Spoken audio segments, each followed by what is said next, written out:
Okay, so we need to drive via a parent constraint the clusters with the proper control.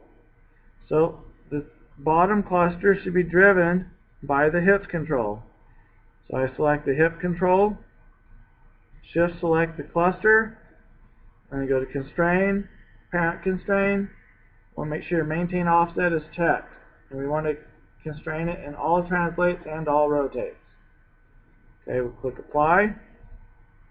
Now let's see, there's our mid spine cluster. So we click our mid spine control, click apply. Then we'll do the same thing for the shoulders and the last remaining cluster. Click apply. Okay, now with these controls parented to the main group, I can move the entire group. The shoulder, the arm is not following because it's not been told to. So that's where you'd want to have your wrist controls or your FK chain be parented to the shoulder control. But I can also move the hips individually. Okay?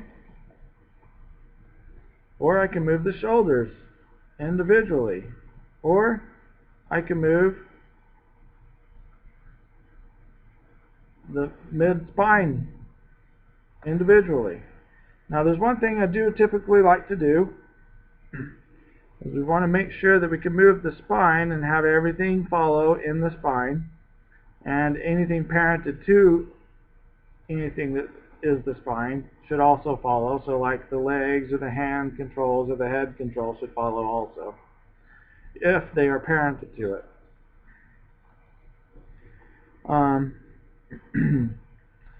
But one thing I like to do is have the mid group be constrained to both the shoulders and the hips group. So I'll take the shoulder group, shoulder control, and the hips control, and then the group 5, because it's the group that mid-spine belongs to. And I'm going to click, go to constrain, parent constrain, maintain offset checked, click add. Okay, so now if I move the upper spine or the shoulders control, the mid spine control is also going to move, and that's what I wanted. If I rotate it, it's going to rotate and try to follow. That's also what I wanted, and the same thing is going to happen for the hips control. That's good. But I can still grab the mid spine control and manipulate it individually because I constrained the group that it belongs to, not the control itself. Okay. Now we'll move on and do the neck real quick. So again, I'm going to select this group for the shoulders. I'm going to duplicate it. I just need one more control. I'm going to snap it to this top vertex.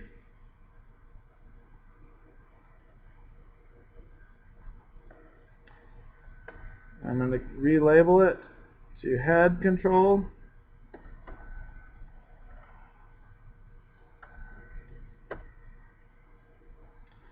And I'm going to create an IkSpine for the neck. This one's going to be relatively easy, and you could say it's arguable that you could do it with a rotate plane IK handle instead of a spline, since we only have a total of 3 joints being controlled. So, but I'm going to use a spline. So go back to the tool, I select the shoulders, select the top of the neck, I get a new IK handle, a new curve. I'm going to group those, or I could just add it to the do not touch group, which I will here in a few minutes. We'll select that curve, hit F8 on my keyboard, and I need to create some clusters. I'm going to select all the CVs, And this is too many CVs for this. So I probably should have chosen less. Or definitely should have. But I'll leave it for now. It's just, you don't really need that much control for 3 joints. But since I did it, we go to create deformer cluster. Select that curve again. Select all the CVs again, and we'll cluster them all a second time. Okay. Add both these clusters to the group. It will eventually be a do not touch added to this do not touch group. And select our curve one last time. Select all the CVs, and we need to go through and set their weights in the component editor.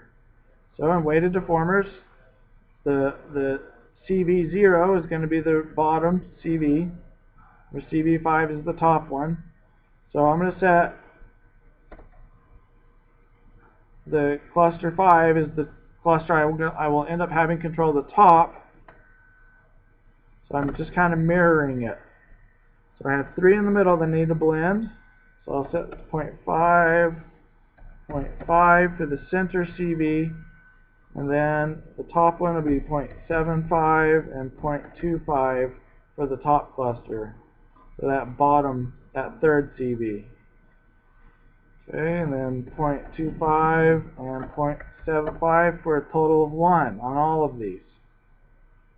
Okay, close that.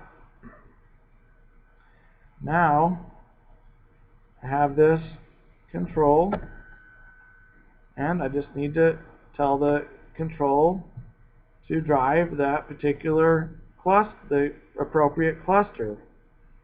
Okay, so the head control is going to drive this top cluster, the cluster 5. So I'll select constrain parent. That drives that cluster. And then the shoulders control is going to drive the bottom one. So it actually drives the top of the spine and the bottom of the neck. So we go to constrain parent, and we are basically done. Except I'm going to grab each of these nodes and parent them to the do not touch group. And then I'm going to hide them all. Okay. Now the entire spine will move appropriately. The shoulders will move but not move the head. That's good, especially if you had like a bird or a pigeon or something like that walking around. You may decide that on your character that needs to be otherwise, in which case you would just parent the head control to the shoulder control. And then the head control moves just like it should. And that wraps up the IkSpine for the spine and the neck.